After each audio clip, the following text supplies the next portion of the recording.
our football season. We've got a big challenge in front of us with Jacksonville. They're playing some pretty good football. Today we'll get a bonus practice. It'll be more of like conditioning and getting guys back acclimated to football, and then we'll get back on the film. How productive was you kind of said that last week was about self-scouting.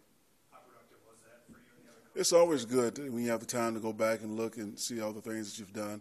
We do that every game anyway, but we got a chance to sit back and really reflect on it. I thought it was pretty productive. Anything in particular that you learned? Yeah, it's a few things, and hopefully they show on Sunday. But there's some few areas that we need to get better at, and some areas that we need to continue on the same track. How much of an advantage is it when you're coming out by and your opponent isn't? I'm not sure if that's an advantage at all. I've seen teams come off a bye and don't play very well. I've seen teams that are playing stay in the same rhythm. So I'm not sure if that's an advantage. How do you avoid that, Anthony, in terms of being one of those teams that come off a bye and maybe are a little rusty at the start of the game? Well, I think in our situation, being 3-5 and playing from behind right now, there's no way we can come out and be flat or not play well. I think everything's in front of us and we have to go get it. So I expect that guys to play that way. What's important in terms of the first day having your players back in the facility? You kind of want to see what kind of shape they're in going into it. Well, hopefully in a week they didn't do too much damage. I want them to get off their legs and rest. But no, we're running around a little bit. Like I say, the first practice is mainly conditioning, and we'll do a lot of individual work today and just a little bit of team. Will most everybody be able to practice, or is a healthier team okay going into this? I think the team, health-wise, I think we're in pretty good shape, Eric. We have most everyone back. We'll see. Some guys start out limited, may work them into some team reps. We'll see once we get on the field. How's Joe handled kind of this Barksdale, this up and down with this turf toe? And what's that injury like for people who don't know? It's a tough injury because, you put a lot of your weight on that toe. And with Joe having to kick slide out and set for tackles, not for tackles, but for rush ends coming up the field, taking on bull rush and techniques and things like that, you got to be able to push off on that. And he struggled pushing off on it, but he tried to play through it. Hopefully, with a couple of weeks rest, he'll be ready to roll. When do you have to make a decision on Denzel, whether you're going to add him or not? I want to see how he look in practice throughout the week. Definitely going to work him in with the starters and just see how he looks. Yeah. So that might be Friday, Saturday, towards the end of the week? Yeah. My bet is Denzel's going to play. How much right now? Not sure. How much have you looked at Jacksonville already on film? Well, took a peek at him last week. But last week I really wanted to look at the Chargers, and try to fix the Chargers. But, we did look at some Jacksonville tape last week and this morning. Do you get a sense for maybe why you guys aren't scoring the way that you want to be? I know that you said that was going to be a big Well, we've had some missed opportunities. We've had when I think about scoring, I think of total, all three phases, special teams, offense, and defense. We've dropped some interceptions. We've had a couple of pick sixes that could have gone back. Offensively, we got to convert on third downs, especially the third and mediums. We ain't third and long a little too much. We got to be better on first downs to be better on third downs. And then I want to get the ball into the hands of our playmakers. I want to see guys win on technique and talent and maybe not scheme as much this second half and just put it more on the players. What was your assessment on how Melvin played in the first half?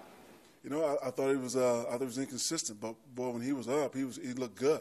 But he's been sore with the toe, he's been sore with the knee, and it's cost him some practice times. But the weeks he's practiced and went out and played, he looked really good. What do you hope to see from him in the second half? Well, I think the week off, I expect him to come back initially fresh and ready to roll, and then we have to do a good job of monitoring him and getting him to the games with a proper balance where he's practiced enough, but we don't wear him out before we get him there on Sundays.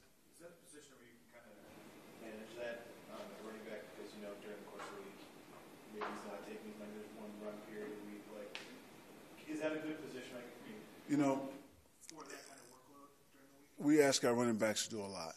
We run multiple schemes. Protection game is just as important, keeping Phillip on 2 feet. We ask those guys to do a lot, so missing practice time is never good for a running back, but you can monitor him some. But he's still young. Veteran backs, you get a better feel for those guys. But young backs, they really need to get all the practice they can get. The couple weeks you've done that, how does he handle the pass protection and the questions that? He's rusty. He's rusty. No, he's rusty. What are you seeing from Jacksonville's defensive front that concerns you, particularly with the way that Calais Campbell is playing inside? You know, they're very active. They're playmakers. They're physical. They're penetrators. That front seven is pretty good. Even the linebackers, you know, they're fast. They fly to the ball. They make plays.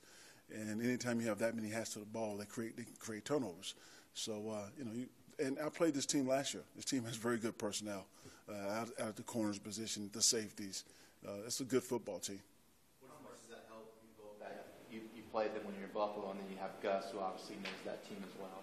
No, I think it helps. You know, we are familiar with the team. You know, having Gus here, going through personnel in detail about this player and that player, that helps.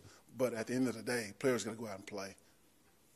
What does Marcel add to that defensive front? You know, Marcel's, when he's right, it's hard to block him. You know, so, you know, we have to game plan, do some things to not let him wreck the game. Is it harder to account for how he fits into that scheme because I think he played 12 snaps. There's not a lot of film on him with that game. No, I don't need to see a lot of film on him. I saw him up close and personal for 2 years. You know, I know he's hell of a player. Anthony, how do you kind of feel about where you guys are at in the standings at this point? I mean, after an 0-4 start, do you feel like you guys are in a pretty good spot in terms of if we play well the rest of the way, we've got a pretty good shot? Yeah, I like our chances. Yeah, I like to be in a better position, but everything's still in front of us. Even the whole division is still in front of us. You know, we're not out of this yet, and our guys understand that. So the urgency that we have to have this second half, you know, I think everyone's on the same page. Did you have a chance to talk to Matt since he got playing? No, I haven't. I was happy for him, though. I got the word last night, and it's a good move for him. Happy for him. You guys add anybody in? We have not yet, but we're looking at it. Yeah. Okay. All right. Eric's available. Eric is not available.